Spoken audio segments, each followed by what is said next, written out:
முத்துமுரனுக்கு அகெயின்ஸ்டா நான் பண்ணணும்னா முத்துமுரனுடைய போட்டோவை வச்சுக்கிட்டு நான் டர்ட்டியா பேசிக்கிட்டே இருக்கணும்.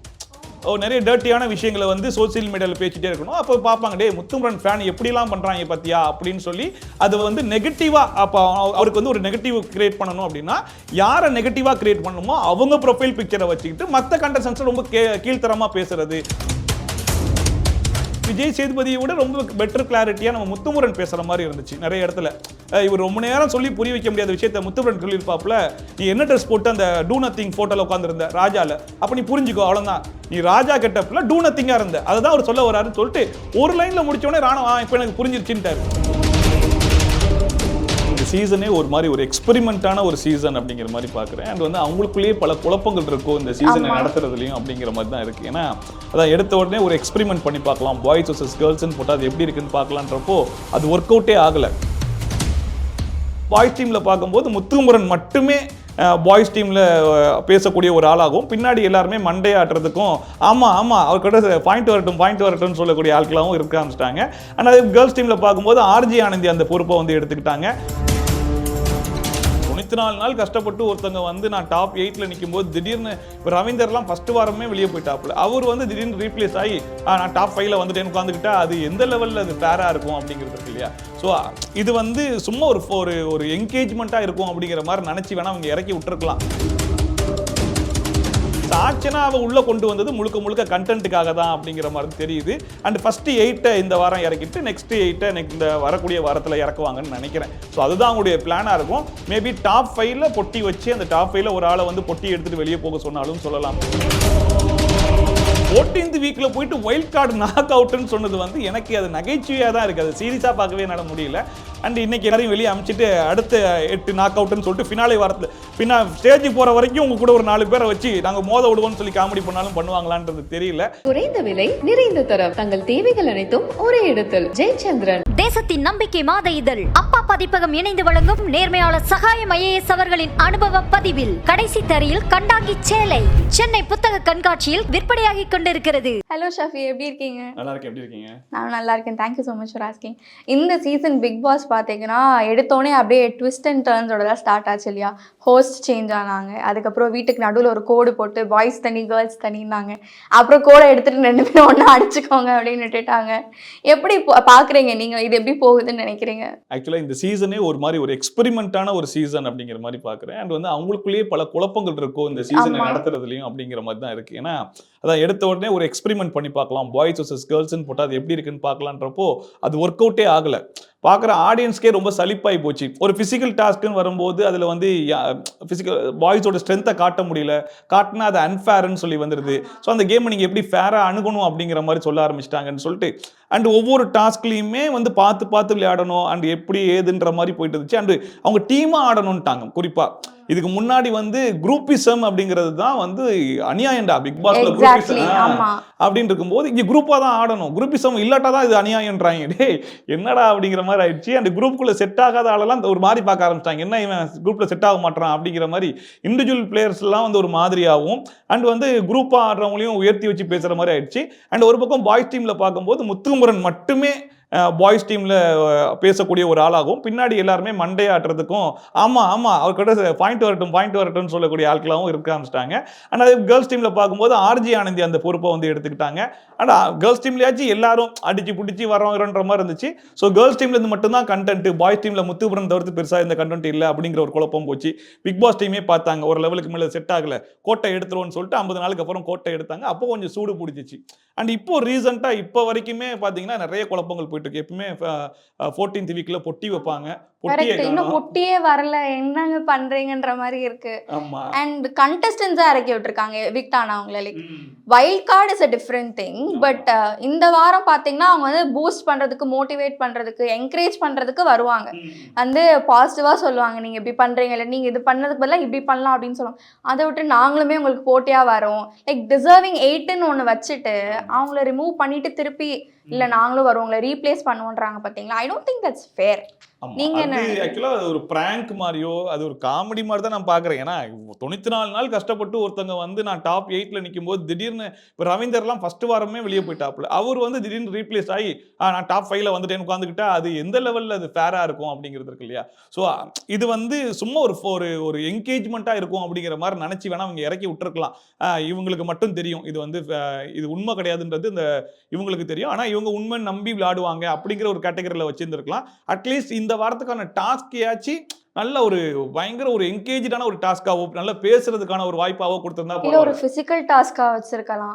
ஏதோ ஒன்று கொடுத்துருக்காங்க. கடத்துல திரும்ப ஏண்டா இது 4வது வாரம் 3வது வாரத்துல பண்ண வேண்டிய டாஸ்கை கொண்டு போய் 14வது வாரத்துல கொடுத்து ஆளாளுக்கு ஒரு கேரக்டர் கொடுத்து இது எப்படி ஆயிடுச்சுன்னா அதான் அந்த ஆனுவல் டே ஃபங்க்ஷன்லாம் வைப்பாங்கல்ல ஸ்கூல்ல கடைசியில் ஒரு ஆனுவல் டே ஃபங்க்ஷன் வச்சு எல்லாம் கலகலப்பா முடிச்சு விடுவாங்க பார்த்தீங்களா, அந்த மாதிரி பண்ணிட்டாங்களோன்ற மாதிரி இருந்துச்சு. இந்த வாரம் 14th வீக் தீயா இருக்கணும் அப்படின்ற மாதிரி நம்ம எதிர்பார்த்துட்டு இருப்போம். டிக்கெட் ஃபினாலே ஆரம்பிச்சு ஃபினாலே முடியறதே தெரியக்கூடாது. ஒவ்வொரு நாளும் அவ்வளோ சுவாரஸ்யமா போகணும்னு பார்த்தா இந்த வாரமே வந்து கொஞ்சம் டல்லா போயிடுச்சோ அப்படிங்கிற மாதிரி இருந்துச்சு. அண்ட் ரீஎன்ட்ரிஸ்லாம் உள்ள வந்து அந்த ரவீந்தர்லாம் சில மைண்ட் கேம்லாம் பண்ணி எல்லாத்தையும் குழப்பி விட்டுட்டு இருக்காரு இல்லையா, அதுதான் குழப்பங்களா இருக்கே தவிர்த்து அதுதான் டாஸ்கா பார்க்க முடிய தவிர்த்து Bigg Boss team creative team பண்ணக்கூடிய வேலைகள் வந்து பெருசா சுவாரஸ்யமா இல்லையோன்ற மாதிரி தான் இருக்குது. அண்ட் சொல்ல போனா ரவீந்தர்லாம் வந்துட்டு அந்த பிரெயின் கேம் விளையாடாட்டி அது ரவீந்தர் தானா அப்படின்ற ஒரு கொஸ்டினே வந்துரும் இல்லையா? ஸோ அது ஒன்று. எனக்கு என்ன தோணுது அப்படின்னு பார்த்தீங்கன்னா திருப்பி சாச்சனா இவங்களை உள்ள கூட்டிட்டு இது வந்து அவங்க கிட்டத்தட்ட 3rd என்ட்ரி இல்லையா? ஃபர்ஸ்ட் வந்துட்டு எல்லாரும் கூட வந்தது, அப்புறம் திருப்பி வெளியே அனுப்பிட்டு திருப்பி ரீஎன்ட்ரி, அப்புறம் இப்போ திருப்பி வந்திருக்காங்க. எனக்கு ஏதோ சின்ஸ் விஜய் சேதுபதி சார் வந்து ஹோஸ்டா இருக்கிறதுனால இவங்க 2 பேருக்கு நடுவும் அந்த ஃபாதர் டாட்டர் பாண்ட் இருக்கு இல்லையா, ஒருவேளை இவங்களை ஃபைனல்ஸ் வரைக்கும் கூட்டிட்டு போகணும் இல்லாட்டி டாப் 5 வரைக்காச்சும் கொண்டு போகணுங்கிறதுக்காக பண்ற சதியா இருக்குமோ அப்படி எனக்கு தோணுது. To you agree with that? இல்ல எனக்கு அப்படி தோணல. சாச்சனா கொண்டு போய் டாப் 5ல வச்சு இதுக்கப்புறம் எந்த பிக் பாஸ் சீசனையும் எவனும் பார்க்க மாட்டாங்கன்ற வரைக்கும் அவங்களுக்கு தெரிஞ்சிருக்கும். ஏன்னா மற்ற சீசனை விட இந்த சீசன்ல அந்த பொண்ணு வந்து ரொம்ப யங் பொண்ணா இருந்தாலும் எங்கேஜ்ல இருக்கிற பொண்ணா இருந்தாலும் ரொம்ப இரிட்டேட்டிங் கண்டஸ்டன்ட் அப்படின்ற பேரை வந்து வாங்கிருச்சு. சில பேர் வாங்கிட்டாங்க அப்படின்னா ரீஎன்ட்ரியில வரும்போது கொஞ்சம் அடக்கி வாசிச்சுட்டு போயிடலாம், இருக்கிற பேரையும் கெடுத்துட்டு போக வேணான்ற மாதிரி நினைப்பாங்க. பட் ஆனால் சாச்சனா இருக்கிறதையும் கொஞ்சம் நெஞ்சம் இருக்குதா அதையும் நான் குழி தோண்டி புதைச்சி விட்டு போயிடுறேன் அப்படின்னு வந்திருக்க மாதிரி தான் இருக்குது. இருக்கிற வன்மத்தை ஃபுல்லாக கொட்டுறதாகட்டும், அந்த பிள்ளை பேசுறதுல மெச்சூரிட்டியே இல்லை. ஆனால் உள்ள இருக்கவங்கலாம் முன்னாடி இருந்ததுக்கு இப்போ அந்த பிள்ளை நல்லா மெச்சூர்டா பேசுதுன்றாங்க. எந்தல பார்க்குற நம்மளுக்கு அப்படி தெரியலையே. ஆமா, ஏன்னா தீபக்கை பார்த்து உங்க வீட்டில் ஆக்களையும் கூட்டுவாங்க எங்க வீட்டில் ஆக்களையும் கூட்டு வர 2 பேரும் பேசி முடிவெடுப்போங்குது, என்னென்னமோ பேசிக்கிட்டு இருக்கு. ஸோ அதெல்லாம் பார்க்கும்போது சாச்சனா அவ உள்ள கொண்டு வந்தது முழுக்க முழுக்க கண்டென்ட்டுக்காக தான் அப்படிங்கிற மாதிரி தெரியுது. அண்ட் ஃபர்ஸ்ட் 8 இந்த வாரம் இறக்கிட்டு நெக்ஸ்ட் 8 இந்த வரக்கூடிய வாரத்தில் இறக்குவாங்கன்னு நினைக்கிறேன். ஸோ அதுதான் அவங்களுடைய பிளானா இருக்கும். மேபி டாப் 5ல பொட்டி வச்சு அந்த டாப் 5ல ஒரு ஆளை வந்து பொட்டி எடுத்துட்டு வெளியே போக சொன்னாலும் சொல்லலாம். ஸோ இந்த மாதிரி பல குழப்பங்களோட தான் கிரியேட்டிவ் டீமே இந்த சீசன் முழுக்க எல்லாத்தையுமே எக்ஸ்பெரிமெண்ட் பண்ணி பார்த்துருவோம். என்னென்னலாம் ட்ரை பண்ண முடியுமோ எப்படியும் இந்த சீசன் வந்து பெருசா போகலன்னு தெரிஞ்சிச்சு. நம்ம ட்ரை பண்றதுக்குள்ள இந்த சீசன்ல ட்ரை பண்ணுவோம்னு சொல்லி ட்ரை பண்ணிட்டு இருக்காங்களான்னு தெரியல. பட் வெளியிருந்து பார்க்குற ஆடியன்ஸுக்கு என்னடா எதுவுமே ஒர்க் அவுட் ஆகலையே இவங்க ட்ரை பண்றதெல்லாம் அப்படிங்கிற மாதிரி ஒரு ஃபீலை தான் கொடுக்குதுன்ற மாதிரி இருக்கு. கண்டென்ட்டுக்காக சாச்சனா இறக்குனாங்க அப்படின்னு நீங்க சொல்றீங்களா? அதுக்கு சாச்சனா கண்டென்ட் கொடுக்கணும் இல்லையா? கண்டென்ட் கொடுக்காத ஒரு பர்சனை உள்ள இறக்கிறதுக்கு பதிலாக கண்டென்ட் கொடுக்குற பர்சனை இறக்கி இருக்கலாங்கிறது என்னோட அபிப்பிராயம். பிகாஸ் எவிக்டான தர்ஷிகா அன்ஷிதா இவங்க 2 பேரையும் உள்ள கொண்டு வந்திருந்தாங்கன்னா விஷால வந்துட்டு 2 பக்கமும் வந்து போட்டு தாக்கி அது ஒரு வேற மாதிரி கண்டென்ட் ஆயிருக்கும். அண்ட் இன்னொரு பக்கம் என்ன ஆகியிருக்க வாய்ப்பு இருக்குன்னா இத்தனை நாள் விஷால் பெர்ஃபார்மே பண்ணலன்றப்போ இவரை பத்தி வெளியே எதுவுமே வரல, வந்த ஒரு விஷயமும் அந்த லவ் ட்ரையாங்கிள் அந்த கண்டென்ட் மட்டும் தான் வந்திருக்கு. அப்ப இதை கொண்டு வந்து இது மொத்தமா முடிச்சு விட்டுருக்கலாம், அந்த மாதிரி ஆகிருக்கலாம். இந்த மாதிரி வரலாம்னு நினைச்சிருக்கீங்களா நீங்க? ஆக்சுவலா பிக் பாஸ் அது நீங்க நினைக்கிறத விட பெருசா பிளான் பண்ணிருப்பாங்கன்னு நினைக்கிறேன். ஏன்னா இப்போ கேள்வி கேட்க வேண்டிய கேள்விகளை கேட்டு விஷால் மனசுல என்ன இருக்கோ விஷால் வாயால எல்லாத்தையும் வந்து சொல்ல வச்சுட்டாங்க இந்த வாரம். ஓகேவா? ஸோ இவங்க எல்லாரும் வெளியே போயிடுவாங்க. நெக்ஸ்ட் வீக் தர்ஷிகா அன்ஷிதா உள்ள வந்தாங்க அப்படின்னா இப்போ விஷால் ஆல்ரெடி அவருடைய வாக்குமூலத்தை ஃபுல்லாக கொடுத்துட்டாப்ல. இப்போ இவங்க உள்ள வரும்போது இன்னும் சூடு பிடிக்கும் இல்லையா? ஸோ அதை நெக்ஸ்ட் வீக் பிளான் பண்ணியிருப்பாங்க. விஷால் இந்த வாரம் எவிக்ட் ஆக வேண்டிய ஒரு கண்டஸ்டன்ட் இருந்தது எல்லாருக்குமே தெரிஞ்சிருக்கு. ஏன்னா போன வீக்கே அந்த மனுஷன்லாம் வெளியே போக வேண்டிய ஒரு கண்டஸ்டன்ட். ஆனால் இந்த வாரம் அவர் எவிக்ட் ஆகலைன்ற மாதிரி ஒரு நியூஸ் வருது. ஸோ அப்பவே தெரியுது பிக் பாஸ் கண்டென்ட்டுக்காக அவரை ஹோல்ட் பண்ணியிருக்காங்க.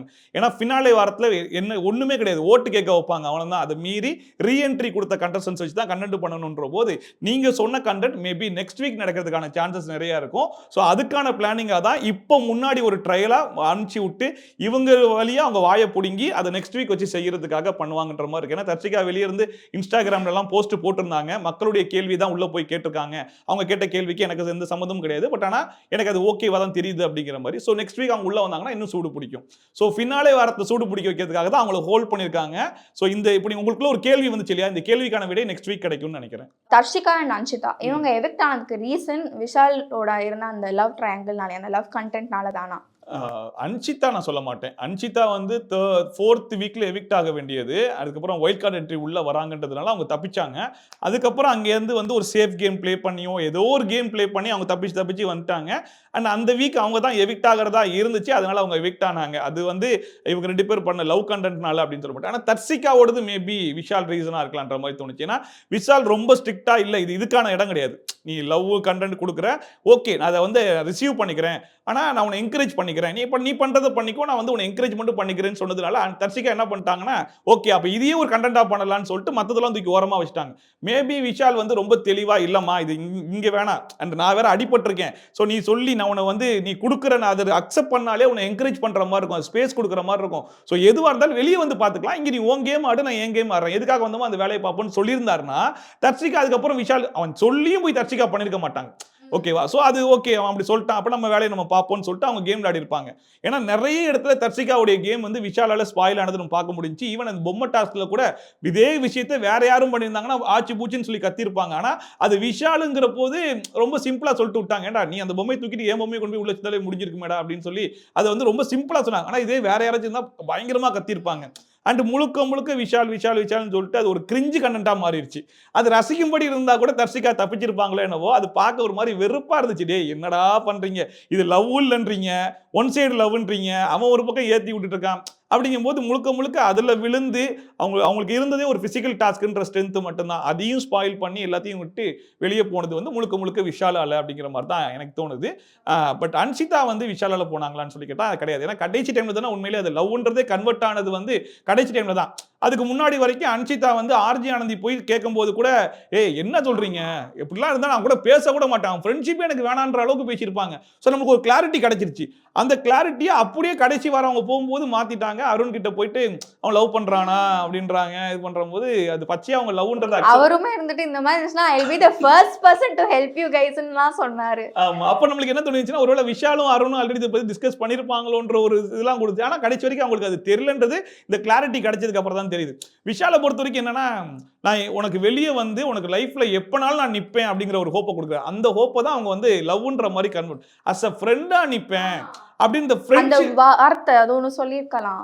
அந்த வார்த்தையை போடாம விட்டதுனால யாரா இருந்தாலுமே ஓகே இந்த கேமரா இருக்கிறதுனால இவன் நாசுக்கா பேசலாம் போல இருக்கு, நம்மளா புரிஞ்சுக்கலான்ற ஒரு புரிதல்ல அன்ஷிதா வந்துட்டாங்க. அண்ட் இன்னுமே அந்த ஹோப்போட தான் இருக்காங்கன்னு நினைக்கிறேன். ஸோ மேபி அவங்க எல்லாம் ரீஎன்ட்ரி கொடுத்தாங்கன்னா இன்னும் பெட்டர் கிளாரிட்டி நமக்கு கிடைக்கும்னு நினைக்கிறேன். அண்ட் என்னதான் இப்போ அன்ஷிதா வெளியே வந்து அந்த மாதிரிலாம் எதுவும் இல்லை அப்படின்ற மாதிரி அவங்க சொன்னாலும் ஃபேமிலி வீக் அந்த டைம்ல கூட அவங்க ஃபேமிலி வந்து சொல்லும்போது அந்த இடத்துல தனியா போய் நின்று விஷால் வந்துட்டு எனக்கு ஒரு ஸ்பெஷல் பர்சன் அந்த மாதிரிலாம் அவங்க மென்ஷன் பண்ணியிருந்தாங்க இல்லையா? ஸோ இதுலேருந்தே கொஞ்சம் கிளாரிட்டி மாதிரி இருக்கு. பட் இதுக்காக அர்ணவ் கிட்ட வந்துட்டு அவர் ஒன்று நடத்தினாரு பார்த்தீங்களா? அப்படி ஏதாவது இருந்தால் நான் பத்திரிக்கை எடுத்துட்டு வரேன் ப்ரோ. பட் அர்ணவ் அவரோட இந்த பர்டிகுலர் கேரக்டரிஸ்டிக் இது வந்துட்டு அவர் நிஜமாவே அப்படிதானா இல்லாட்டி வேணும்னே அவர் அப்படி பண்றாரா? எனக்கு புரியல. ஃபுல் அண்ட் ஃபுல் ஃபேக் தான். அது ஸ்டார்டிங்ல இருந்த 2 வாரமும் ஃபேக் தான். அது ரவீந்தர் போகும்போது சொல்லியிருப்பாருன்னா நீ பக்கா ஃபேக் அப்படின்னு சொல்லிட்டு போயிருப்பாப்புல. நான் ஒரு நல்லவன்றதை ப்ரொஜெக்ட் பண்ணிக்கலான்ற மாதிரி தான் ஃபர்ஸ்ட் 2 வீக்ஸ் இருந்தாரு.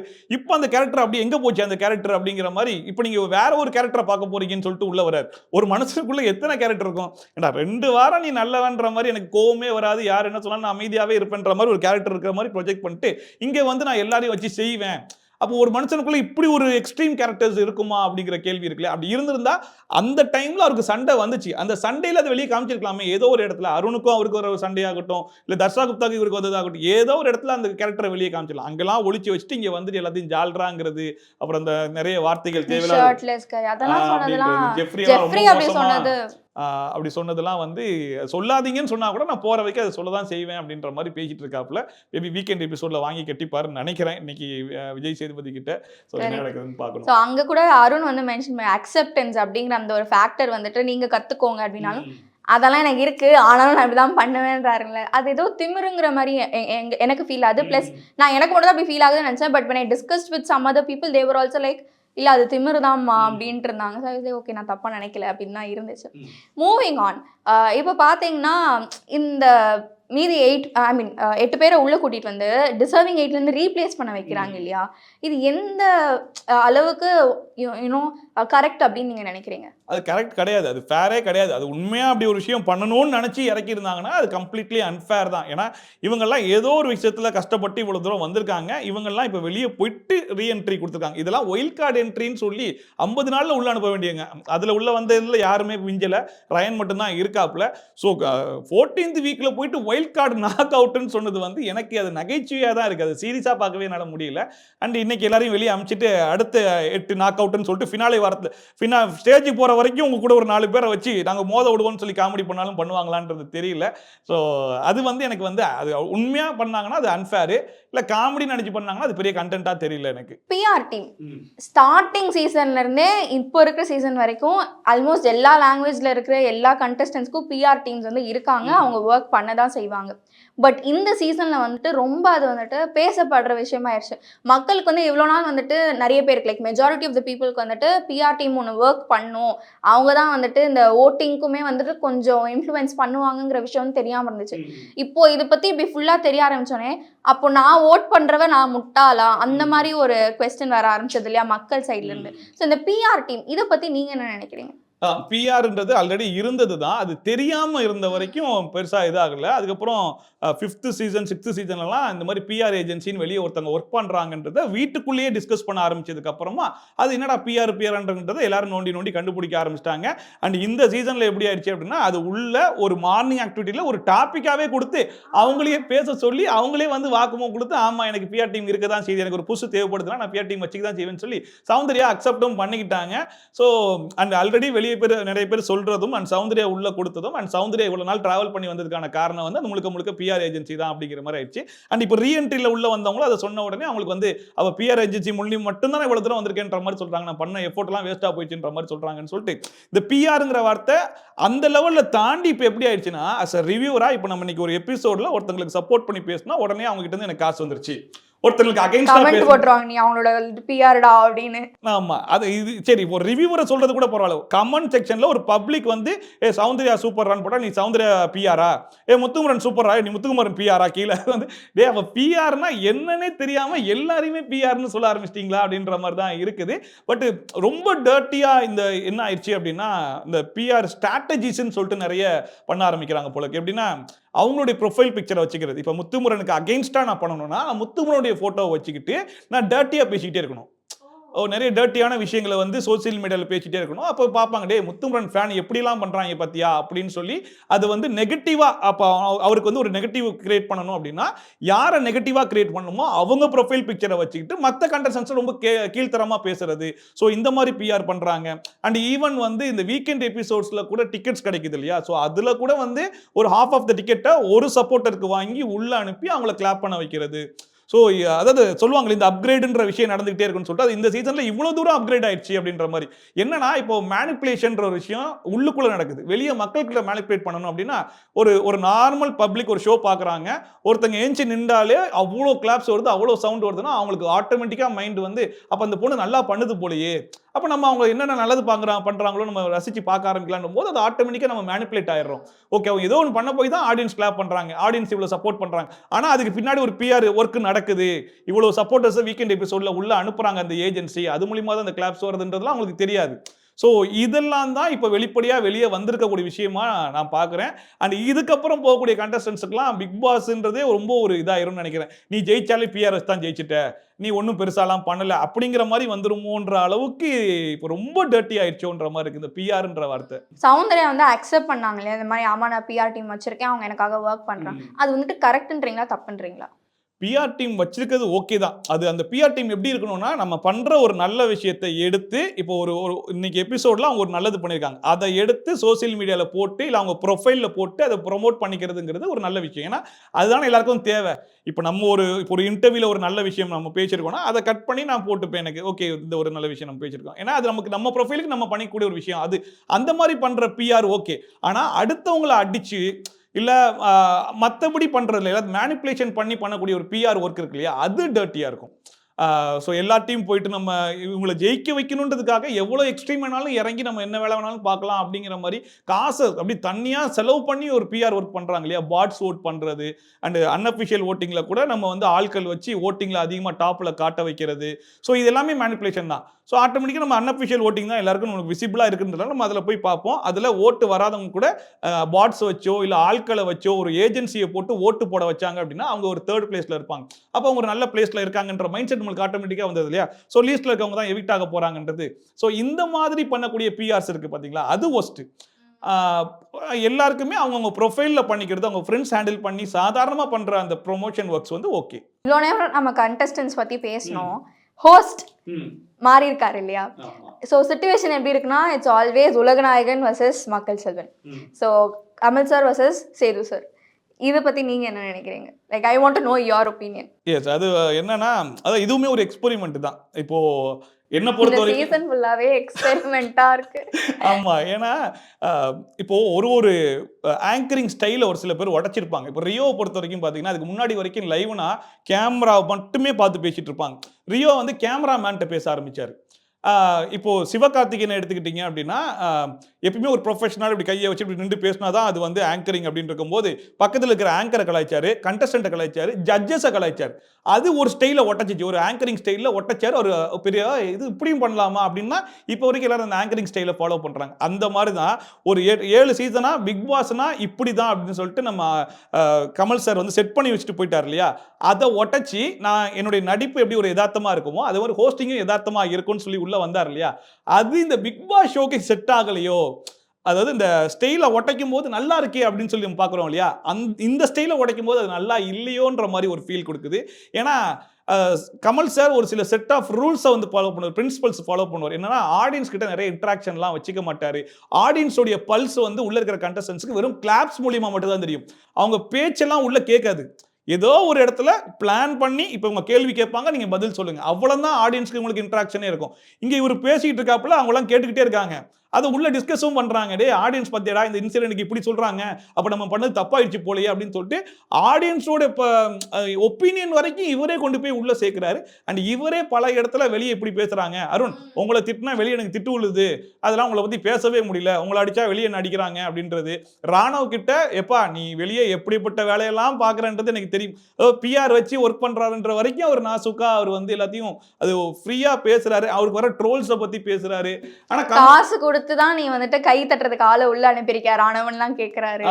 சோ எல்லாத்தையுமே நான் இவ்வளவு வெளிப்படையா நான் பேசிட்டேன் அப்படின்னா அந்த ஷோக்கான அந்த சுவாரஸ்யமே குறைஞ்சிருது. பிளஸ் என்னன்னா இது மக்கள் கிட்ட பேசினா பரவாயில்ல, அங்க இருக்கிற கண்டஸ்டன்ஸ்டையும் பேசும்போது அவங்க அது எல்லா இன்புட்டையும் எடுத்துக்கிறாங்கல்ல. ஓ அப்போ இவன் இப்படி பண்ணிட்டு வந்து அப்போ நம்ம பேசுனது கரெக்டு தான், பத்தி அவன் அப்படி தான் பண்ணியிருக்கான் அப்படிங்கிறது. அர்ணவை கண்டிச்சதாகட்டும் இல்லை தர்ஷா குப்தாவை ஸ்டேஜில் வச்சு கண்டிச்சதாகட்டும், கமல் சாரா இருந்தால் அந்த ஸ்க்ரீனை ஆஃப் பண்ணிட்டு கண்டிச்சிருப்பார். இந்த ஸ்டேஜில் அவங்களை என்ன பண்ணாரு என்ன பேசினாருன்றது அவங்களுக்கு தெரியாது. ரீஎன்ட்ரி வரும்போது அதோட ரிஃப்ளெக்ஷன் உள்ள இருக்கக்கூடாது. சரி இவங்க பேசின வரைக்கும் அவர் அலோ பண்ணிட்டாரோ அப்படிங்கிற மைண்ட் செட்டில் இருக்கணும். ஆனால் ஆடியன்ஸுக்கு மட்டும் தான் தெரியணும் ஓ அவர் கண்டிச்சிருக்காரு அப்படிங்கிறது. ஆனால் இப்போ அர்ணவை கண்டிச்சதையும் உள்ள பார்த்துட்டாங்க, தர்ஷா குப்தா கண்டிச்சு அதுவும் உள்ள ஒரு டாப்பிக்காக வருதுன்ற போது எல்லாமே விட இவ்வளோ டிரான்ஸ்பரண்டாக இருக்கிறது. அந்த டிரான்ஸ்பரன்சின்றது ஓகே, ஆனால் இந்த ஷோக்கு டிரான்ஸ்பரன்சி தேவை கிடையாது. இந்த ஷோவே அவங்களுக்கு வெளி உலகத்துடைய இன்ஃபர்மேஷன் தெரியாத வரைக்கும் தான் கேம் சுவாரஸ்யமாக இருக்கும். தெரிஞ்சிச்சுன்னா அது நல்லா இருக்காதுன்றதை வந்து இவர் புரிஞ்சிக்கலையோன்ற மாதிரி இருந்துச்சு. அண்ட் இவருடைய ஸ்டைல ஆரம்பத்தில் இப்போ வரைக்கும் மாற்றிட்டே வந்து டப்பு டப்பு டப்புன்னு கேள்வி கேட்டு இருந்தார், பேசவே விடல, உட்காருங்கன்னாரு, நிறைய அசிங்கப்படுத்தினாரு கண்டஸ்டன்ஸ். அவங்களோட கண்டஸ்டன்ஸ் மாதிரியே பிஹேவ் பண்ணல, அவரை ட்ரீட் பண்ணாம ஒரு மட்டம் தட்டி பேசுற மாதிரி ஒரு 4-5 கண்டஸ்டன்ஸ் ட்ரீட் பண்ணிட்டு இருந்தார். ராணவெல்லாம் ரொம்ப மட்டம் தட்டி பேசிட்டே இருந்தாப்ல. இப்போ கமல் சார்லாம் ஒருத்தவங்களுக்கு பேச வரல அப்படின்னா அவர் சொல்ல வர விஷயத்தை புரிஞ்சுக்கிட்டு இப்படி ஆமா அப்படிங்கிறப்ப ஆமா சார் ஓகே உட்காருங்கன்றார். ஆனா அவனுக்கு பேச தெரியலன்றதே ஒரு அட்வான்டேஜா எடுத்துக்கிட்டு இவர் ஸ்கோர் பண்றதுக்கு ராணவ யூஸ் பண்ணிக்கிட்டாரோ அப்படின்ற மாதிரி இருந்துச்சு. ஈவன் விஜய் சேதுபதியை விட ரொம்ப பெட்டர் கிளாரிட்டியா நம்ம முத்துமுரன் பேசுற மாதிரி இருந்துச்சு நிறைய இடத்துல. இவர் ரொம்ப நேரம் சொல்லி புரிய வைக்க முடியாத விஷயத்தை முத்துமுரன் சொல்லியிருப்பாப்ல, நீ என்ன ட்ரெஸ் போட்டு அந்த டூ நத்திங் போட்டோல உட்காந்துருந்த ராஜால, அப்ப நீ புரிஞ்சுக்கோ அவ்வளவுதான், நீ ராஜா கெட்டப்ல டூ நத்திங்கா இருந்த, அதுதான் அவர் சொல்ல வராருன்னு சொல்லிட்டு ஒரு லைன்ல முடிச்சோடனே ராணவா இப்ப எனக்கு புரிஞ்சிருச்சுட்டாரு. ஸோ எப்படி நம்ம கண்டஸ்டன்ஸை அணுகணும், அவங்ககிட்ட எப்படி புரிய வைக்கணுன்ற வரைக்குமே இன்னும் அவர் வந்து அவருக்கான கிளாரிட்டி கிடைக்கலையோ அப்படிங்கிற மாதிரி இருக்கு. இதுதான் ஆன்சர். இந்த ஆன்சரை அப்படியே நீங்க சொல்லணும். நீங்க சொல்லாத வரைக்கும் நான் கேட்டுக்கிட்டே இருப்பேன், இல்லைன்னா நான் சொல்ல வச்சு அதை சொல்ல வைப்பேன்ற மாதிரி சொல்றாரு இல்லையா. இது எல்லாருமே அவர் சைடில் கூடிய நிறைய நெகட்டிவான ஒரு இதாக தான் நான் பார்க்குறேன். மேபி அதெல்லாம் நெக்ஸ்ட் சீசன்ல அவரெல்லாம் இன்னும் கொஞ்சம் பெட்டரா ஆக்கிட்டாருன்னா நல்லா இருக்கும்ன்ற மாதிரி இருக்கு. அண்ட் அவர்கிட்ட வந்துட்டு இன்னொரு விஷயம் வந்துட்டு ஒரு நெகட்டிவாக வந்துட்டு நிறைய பேர் பின் பாயிண்ட் பண்ணி சொன்னது என்னன்னா, இவங்க வளவலன்னு தான் பேசிட்டு இருந்தாங்க, கேட்ட பாயிண்ட்டுக்கான பாயிண்ட் பதில வந்துட்டு அவங்க சொல்லலை. அப்போ வந்துட்டு பொம்மை எடுத்துட்டு வந்து ஸ்டேஜ் நின்று தைச்சது, அது வந்துட்டு பார்க்குற எங்களுக்கு வந்துட்டு ஒரு செட் ஆஃப் பீப்புளுக்கு இட் வாஸ் என்டர்டெய்னிங். ஓகே, இவங்க வளவலா கொலகொலான்னு பேசுகிறாங்க, அதை வந்துட்டு கட் ஷார்ட் பண்ணி கேட்கறதுக்கு ஸ்ட்ரெயிட்டாக பதில் சொல்லுங்கன்னு சொல்கிறதுக்காக அவர் ஒன்று பண்ண வச்சார். பட் அதுக்கு நிறைய வழிகள் இருக்கு இல்லையா, இன்னும் நிறைய மெத்தட்ஸ் இருக்கு. ஏன் ஸ்டேஜில் நின்று தைக்கணும்? ஆமாம், நீங்க சொல்லுங்க இதுக்கு பதில். அதுதான் இப்போ கமல் சாரா இருந்தால் என்ன பண்ணுவாருன்னா, நம்மளுக்கு நல்லா தெரியும் அந்த சீசனில் அந்த எபிசோடில் குறும்படம் அது வரைக்கும் அவர் பிளான் பண்ணியிருக்க மாட்டார். என்னன்னா நல்லா பேச விடுவாரு, அவங்க வந்து அதை மாத்தி பேசுறாங்கன்றதை புரிஞ்சுக்கிட்டாருன்னா அது ஹாஃப் ஆஃப் த கான்வர்சேஷன்ல கட் பண்ணிட்டு ஒரு பிரேக் முடிச்சுட்டு வரேன்னு சொல்லிட்டு போவாரு. டீம் கிட்ட உடனே ஒரு குறும்படத்தை அப்பவே ரெடி பண்ண சொல்லுவாரு. அந்த பிரேக் கொஞ்சம் எக்ஸ்டெண்ட் ஆகும், உள்ள பேசிட்டு இருக்கிறதெல்லாம் நமக்கு காட்டுவாங்க. அதுக்கப்புறம் அந்த பிரேக் முடிஞ்சு வருவாரு, ஒரு குறும்படம் பாரு, அந்த முடிஞ்சு. அப்போ அங்க இருக்கிற கண்டஸ்டன்ஸ் எல்லாருக்கும் ஒரு புரிதல் வரும், இவங்க மாத்தி பேசினது ஒரு தெரியும். அதுக்கப்புறம் அது ஒரு கான்வர்சேஷன் தான் போகும்போது அந்த ஷோவே வந்து நமக்கு ஒரு ஃபுல்ஃபில்டா இருக்கும். அப்பா இன்னும் ஒரு மணி நேரம் எக்ஸ்டெண்ட் பண்ணி இந்த ஷோ போட்டுக்கலாமே அப்படிங்கிற மாதிரி இருக்கு. இப்போலாம் ஷோ பார்க்கும்போது என்னடா இன்னும் முடிய மாட்டுது, ஓட்டி ஓட்டி எப்போ முடியும்னு சொல்லிட்டு எவ்வளோ நேரம்டா போயிட்டு இருக்கு. இது ஒரு எபிசோட 2 எபிசோடன்ற அளவுக்கு நம்மளுக்கு சலிப்பு திட்டத்துக்கான காரணம் என்னன்னா, நிறைய குறும்படங்கள் போறதுக்கான காரணங்கள் இருந்துமே அதை ஃபுல்லா இவர் பேசியோ இல்லை அந்த தச்சிட்டு இருந்ததோ வந்து தேவையே இல்லையோ. அதுக்கு நீங்க அவங்க கிட்ட கேட்டு கிளாரிட்டியா இது பண்ணிருக்கலாம், இல்ல ஒரு வார்னிங் கொடுத்துருக்கலாம். நீங்க இப்படிதான் சொன்னீங்க, இப்படி நீங்க மாத்தி பேசுறீங்க, நான் உங்களுக்கு வேணா ஒரு குறும்படம் போட்டு காட்டட்டுமா அப்படின்னு சொல்லி கேட்டு போடுறீங்களோ இல்லையோ. அங்க கேட்ட உடனே அவங்க கொஞ்சம் ஆஃப் ஆயிருப்பாங்களா, அவங்க ஆஃப் பண்ற அளவுக்காச்சும் நீங்க கொஞ்சம் வாய்ஸ் ரைஸ் பண்ணி பேசிருக்கலாமோ. அதை விட்டுட்டு வந்து நான் தைக்கிறேன்னு சொல்லி பண்றதெல்லாம் கடைசியில் போகிறதுக்குள்ள அந்த பொம்மையை தச்சிட்டு போகணும்னு சொல்லி அனுப்பிச்சு விட்ருக்காங்க. ஸோ அதுக்காக அவர் ஃபுல்லாக தச்சிட்டு போனதை தான் நான் பார்த்தேன் அந்த எபிசோடில். ஸோ மற்றபடி அதெல்லாம் கொஞ்சம் பண்ணியிருக்கலாம். ப்ளஸ் அதையுமே அவர் சொல்கிறாரு, நான் ஒன்றும் குறும்படம் போடாமல் இல்லை, நீங்கள் கேட்குறீங்க, நான் பார்த்துட்டு தான் இருக்கேன், என்ன இவங்க ரெடி பண்ண மாட்டாங்களே, நான் என்ன பண்ணுறது, அதையும் கொண்டு வந்து ஆடியன்ஸ் கிட்டே சொல்கிறதுலாம் சரி ஓகே யதார்த்தம், ஓகே அதுக்கு நீ இவ்வளோ யதார்த்தமா அப்படின்ற மாதிரி தான் இருக்குது. ஆமாம், நீங்கள் டிரான்ஸ்பெரன்சி சொல்லியிருந்தீங்க இல்லையா, அது ஆடியன்ஸ்க்கு டிரான்ஸ்பரண்ட்டாக இருக்கணும் தான், உள்ள ஹவுஸ்மேட்ஸ்க்கு டிரான்ஸ்பரண்ட்டாக இருக்க வேணாம், இங்கே நடக்கிறது அங்கே தெரிய வேண்டாம். அதுதான் பிக் பாஸே. வெளி உலகத்துலேருந்து ஃபுல் கனெக்ஷன் வந்து கட் ஆகியிருக்கணும். ஈவன் கமல் சார் வந்து டைரக்டாக கூட சொல்ல மாட்டார், இப்போ நீங்கள் இப்படி தான் பண்ணிட்டு இருக்கீங்கன்றது டேரக்டாக சொல்லுவார், சர்க்காசமாக சொல்லுவார். அது அவங்க அனலைஸ் பண்ணி புரிஞ்சுக்கிறதுக்கே அந்த ஒரு வாரம் தேவைப்படும். இல்ல ஒரு தனியா உட்காந்து ஒரு 2 மணி நேரம் 3 மணி நேரம் என்ன சொன்னாரு, இப்படி சொன்னாரு, அது கரெக்டா நம்ம அப்படின்ற மாதிரி இருக்கும். இவர் எல்லாத்தையும் அப்படி ஸ்ட்ரெயிட் ஃபார்வர்டா ரொம்ப ஓப்பனா, இப்ப சௌந்தர்யா கிட்ட நீங்க வந்து எவ்வளவு கியூட் ரியாக்ஷனுக்கு வெளியே எவ்வளவு ஃபேன்ஸ் இருக்காங்க தெரியுமா, எவ்வளவு பேர் கை தட்டுறாங்க தெரியுமா, அவ்வளவு தூரம் ஓப்பனா சொல்ல தேவையில்லை. அண்ட் ஒவ்வொருத்தருக்கிட்டையுமே அவங்க என்னென்ன பண்றாங்களோ அது எல்லாத்தையுமே அப்படி டிரான்ஸ்பரண்டா சொல்றதெல்லாம் கூட தேவை கிடையாது. ஏன்னா அதெல்லாம் தான் அவங்க வெளியே வந்து பார்த்து தெரிஞ்சுக்கணும். அப்போ வெளியே வந்து அவங்க என்னதான் பார்த்து தெரிஞ்சுப்பாங்கன்ற அளவுக்கு ஆயிடுச்சு இந்த சீசன்ல எல்லா. ஏன்னா இப்போ எக்ஸ் கண்டஸ்டன்ஸ் உள்ள வந்து இப்போ என்னெல்லாம் வெளியே நடந்துச்சு அது எல்லாத்தையும் உள்ள சொல்லிட்டாங்க. இப்போ வெளியே வந்து பார்க்கும்போது ஓ இது அவன் சொன்னது இல்லை, இது இவன் சொன்னது, அப்படிதான் இருக்குமே தவிர்த்து புதுசாக அவங்களுக்கு எதுவுமே இருக்காது. ஆனால் இதுக்கு முன்னாடி சீசன்ல இந்த கண்டஸ்டன்ஸ்லாம் வெளியே வரும்போது எல்லாமே புதுசாக இருந்திருக்கும். ஓ இவ்வளோ நடந்திருக்கா அப்படிங்கிற மாதிரி இருந்திருக்கும். அந்த ஒரு விஷயம் இந்த சீசன்ல எந்த கண்டஸ்டன்ஸ்க்கும் கிடைக்காதுன்ற மாதிரி தான் இருக்குது. According to you, apart from Rayan, யார் வந்துட்டு டாப் 3க்கான டிசர்விங் மற்ற 2 பேர்? லைக் ஒருத்தர் வந்துட்டு ரயான் இப்போ டிசைடட் இல்லையா, மீதி 2 பேர் யாரா இருக்கிற சான்சஸ் இருக்கு? என்னை பொறுத்த வரைக்கும் எனக்கு நான் ஷோ பார்த்த வரைக்கும் டிசர்விங் அப்படின்னா முத்துக்குமரன். இந்த through out the show accept ticket finale வாரத்தை கம்பேர் எடுத்துட்டோம் அப்படின்னா முத்துக்குமரன் இந்த மொத்த ஷோவுமே தூக்கி பிடிச்ச ஒரு மனுஷன்டா அப்படின்னா முத்துக்குமரன் சொல்லலாம். அண்ட் அதுக்கப்புறமா தீபக் ஒரு 2 வாரம் நல்லா ஆனாப்புல, ஒரு 3 வீக்ஸ் ஒரு டவுன் ஆனாலும் அந்த கிராஃப் ஸ்டார்ட் பண்ணனாலேருந்து இப்போ வரைக்கும் த்ரூ அவுட் த ஷோ வந்து நல்லா என்டர்டெயின் பண்ணியிருக்காப்புல, ஒவ்வொரு டாஸ்க்லையும் இறங்கி விளையாடிருக்கான்றதுனால தீபக் வந்து நான் சொல்லுவேன். அண்ட் ஜாக்லின் கூட நான் சொல்லுவேன், பாசிட்டிவோ நெகட்டிவோ ஸ்ட்ராட்டஜியாக யூஸ் பண்ணாங்களோ இல்லையோன்றது மீறி கேம்னு ஒன்று பண்ணாங்க. அண்ட் ஈவன் அவங்களுமே இந்த ஏஞ்சல் வெர்சஸ் டிமான் டாஸ்க்ல மட்டும் ஒரு பர்ஃபார்மன்ஸ் பண்ணாங்க இல்லையா, அதை மட்டும் தூக்கி ஓரமாக வச்சுட்டு பார்த்தோம் அப்படின்னா ஜாக்லினுமே ஓகே தான். அண்டு இந்த 3 பேர் எனக்கு தெரிஞ்சு ஓகே. ப்ளஸ் வந்து ரயான். ஸோ அருண் பிரசாத் இன்னைக்கு எவிக்டட் அப்படின்ற மாதிரி சொல்லியிருக்காங்க. ஸோ அருண் கூட எனக்கு தெரிஞ்சு ஓகேவா இருந்துச்சு. ஆனால் பவித்ரா விஷால் வந்து எந்த கேட்டகரியில் சேர்த்துக்கிறதுன்னு எனக்கு தெரியல. ப்ளஸ் வந்து சௌந்தர்யாவுக்கு வந்து எனக்கு என்னன்னா ப்ளஸ் அந்த பிஆர்ன்ற ஒரு இது வந்துட்டதுனால எனக்கு வந்து டிசர்விங் இல்லையோ அப்படிங்கிற மாதிரி இருக்குது. ப்ளஸ் வந்து மற்றவங்க போட்ட எஃபோர்ட் அளவுக்கு சௌந்தர்யா இந்த ஷோவில் பெருசாக என்ன எஃபோர்ட் போட்டாங்க அப்படின்னு சொல்லி பார்க்கும்போது வெறும் அந்த ரியாக்ஷன், இந்த மண்டை எப்படி தூக்கி போடுறது, அது வந்து முழுக்க ஃபன் சைடில் மட்டுமே ஸ்டார்டிங்லேருந்து கடைசி வரைக்கும் பண்ணியிருந்தா கூட நான் ரசிச்சுட்டு போயிருப்பேன். அது புள்ளி ஆகும்போதோ இல்லை மஞ்சரி கிட்ட வந்து சொல்லி கத்தி இது பண்ணும்போது ஆகட்டும், அண்ட் ஆப்போசிட்லேருந்து உட்காந்து ஒருத்தவங்க வந்து பேசிட்டு இருக்கும்போது லிவிங் ஏரியாவில் உட்காந்துட்டு அந்த மண்டை எப்படி பண்ணுறதுங்கிறது, நம்ம முத்துமுரன் பண்ண அந்த ரியாக்ஷனை அப்படியே சௌந்தர்யா பண்ணியிருப்பாங்க. அந்த அந்த லிவிங் ஏரியாவில் உட்காந்து அது வரைக்கும் இப்படி பண்ணாங்களான்னு யோசிச்சுட்டு இருந்தேன். ஆனால் அப்படியே பண்ணாங்க.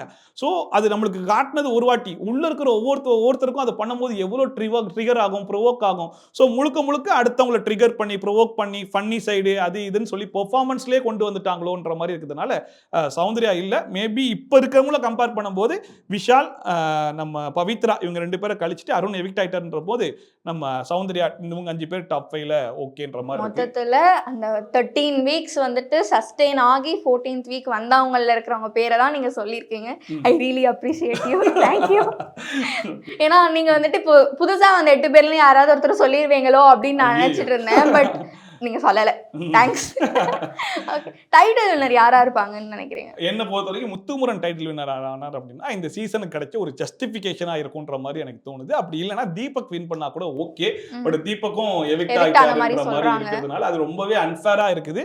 நான் ஸ்டேஜ்ல எதிர்பார்த்தது ஒரு கை வந்து முத்துமுரன், இன்னொரு கை வந்து நம்ம தீபக்கா இருப்பாரு அப்படிங்கிற மாதிரி எக்ஸ்பெக்ட் பண்ணேன். பட் இந்த சீசன் அவங்க ஸ்டார்டிங்ல பாய்ஸ் வர்சஸ் கேர்ள்ஸ்னு சொல்லி ஸ்டார்ட் பண்ணிட்டதுனால இந்த கடைசி வரைக்கும் எப்படி புஷ் பண்ணி கொண்டு வராங்க அப்படின்னா 3 பாய் 3 கேர்ள் அப்படின்னு சொல்லி கொண்டு வந்திருக்காங்க. ஏன்னா இப்போ இன்னைக்கு அருண் அண்ட் தீபக் எவிக்ட் ஆயிட்டாங்க அப்படின்னா எக்ஸாக்டா 3 பாய்ஸ் இருக்காங்க, முத்துகுமரன், விஷால் அண்ட் அருண். இந்த பக்கம் பார்த்தா பவித்ரா, ஜாக்லின் அண்ட் சௌந்தர்யா 6 பேரை கொண்டு வந்துட்டாங்களா. இதுக்கப்புறம் 2 பாய்ஸ் 2 கேர்ள்ஸை கழிச்சிட்டு ஸ்டேஜில் வந்து ஒன்று முத்துக்குமரன், இன்னொரு பக்கம் சௌந்தர்யா இல்லைன்னா ஜாக்லின், இவங்க 2 பேர்ல யாராச்சும் ஒரு ஆள் தான் நிற்பாங்க. ஸோ இவங்க 2 பேர்ல முத்துக்குமரன் வின் பண்ணுவார். இதுதான் ஃபினாலே அவருடைய இந்த ஸ்கிரிப்டை முடிப்பாங்க. இந்த பிக் பாஸ் சீசனை இப்படி தான் முடிப்பாங்க இந்த கிளைமேக்ஸ் அப்படிங்கிற மாதிரி தான் எனக்கு தோணுது.